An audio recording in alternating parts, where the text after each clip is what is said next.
Okay, so cara-cara untuk penggunaan mesin penapis udara di model kuku Okay, first kali saya akan explainkan tentang dia punya filter dia. Okay, kita cara nak buka filter, pegang kiri kanan, tarik.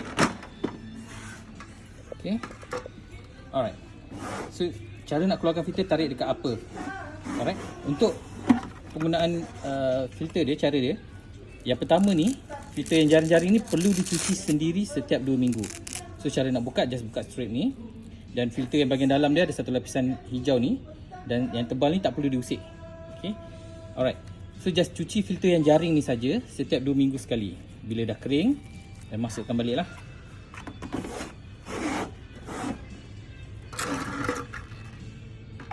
Okay, cara masukkan ni make sure cover dia rapat. Kita tengok ni, tak ada ruang, tak ada celah-celah.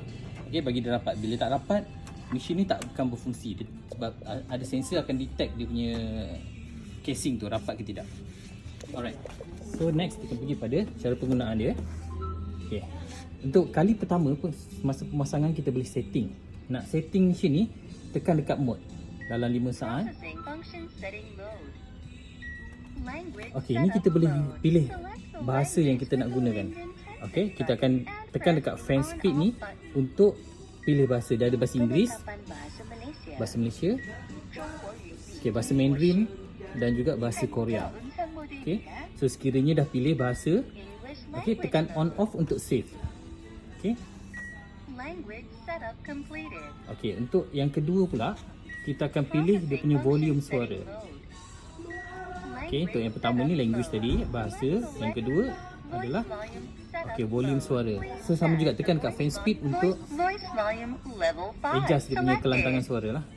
Okay, dia daripada kosong tak ada suara langsung. Level 1, level 2, level 3, level 4 dan level 5 yang paling kuat lah. Okay.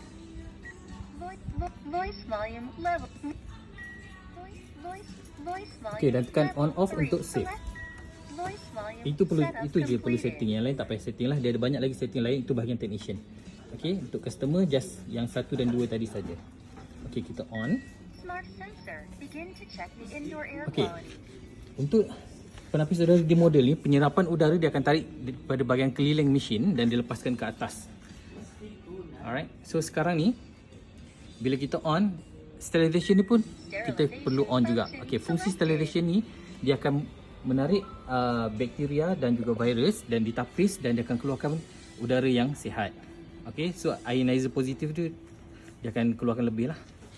Alright, so seterusnya kita pergi pada bahagian mode. Kalau kita dah boleh nampak dekat sini, sekarang ni dekat mode auto. Mode auto ni paling senang lah. Tak perlu setting apa-apa, just biarkan dia berfungsi sendiri. Dia akan detect udara secara automatik. Sekiranya udara tak bersih, lampu dekat penapis udara ni akan bertukar mengikut pada kualiti udara. Kalau kualiti udara yang paling bagus adalah warna biru, dan macam sekarang color dia warna tile. Ini adalah level yang kedua. So udara yang paling tak bersih adalah color merah. Okay, macam sekarang color biru ni udara paling bersih lah. Okay, dia ada 6 color lampu start dengan merah, purple, kuning, hijau, color tile dan color biru yang ini. Okay, so mode yang seterusnya kita pergi pada room care. Okay, room care ni untuk saiz bilik yang lebih kecil lah, macam bilik tidur secara automatik. Kapasiti yang di cover akan pergi pada medium. Alright. Okay, tapi kalau nak letak auto dekat room care pun boleh, tak ada masalah. So seterusnya kita pergi pada fine dust. Fine dust ni kalau nampak udara tu tak bersih, macam kata ada jerebu ataupun tengah masak ada asap ataupun ada orang bakar sampah, kita boleh letak kat yellow dust. So secara automatik motor dia akan running sampai ke level 4. Okay, level paling tinggi lah. Alright, so mode yang seterusnya pergi pada baby ni. Kalau ada baby, letak sebelah baby, dia akan bantu baby untuk tidur lah. So melancarkan lagi pernafasan baby semasa tidur. Okay, so mode yang seterusnya adalah repeat. Repeat ni kalau nak set timer, berapa jam nak bagi mesin ni berfungsi. Contoh kata 3 jam, just tekan pada time. So, okay, 3 jam, biarkan saja. Selepas 3 jam dia akan off secara automatik. Okay, so mode yang terakhir adalah sleep. Sleep ni fungsi dia sama macam baby. Beza ni just untuk orang dewasa lah. Okay, tapi mode dia akan padam lampu dan tulisan ni akan hilang. Tapi mesin tetap berfungsi, sama juga macam baby tadi. Dia akan hilang tulisan dan lampu akan terpadam. Okay. So button yang seterusnya adalah button fan speed. Button fan speed ni macam kita pasang kipas angin. Okay, secara manual kita boleh set kelajuan yang ikut yang kita nak. Alright. So paling tinggi adalah level 4. Level 4. Okay. So button yang seterusnya adalah button time. Okay, button time ni selain daripada kita set timer, kita boleh lock juga mesin ni. Just tekan lama-lama dekat button ni dalam 5 saat. Okay, so bila dah lock, so budak-budak dia akan tak boleh tekan lah. So biasa budak-budak suka main tekan. Okay, to unlock, tekan balik button yang sama. Okay, so acceleration saya tekan. Okay, turbo. Turbo biasa kita faham laju dan kuat. Sama juga dengan mesin ni. Kalau dekat fan speed ni maksimum motor dia akan running sampai level 4. Tapi dekat turbo dia akan pergi sampai ke level 5. So dia lebih lama lagi, lebih kuat lagi lah kipas dia. Dan dia ada tunjuk lampu juga. Dekat fan speed tadi lampu dia tak tunjuk kualiti udara tu.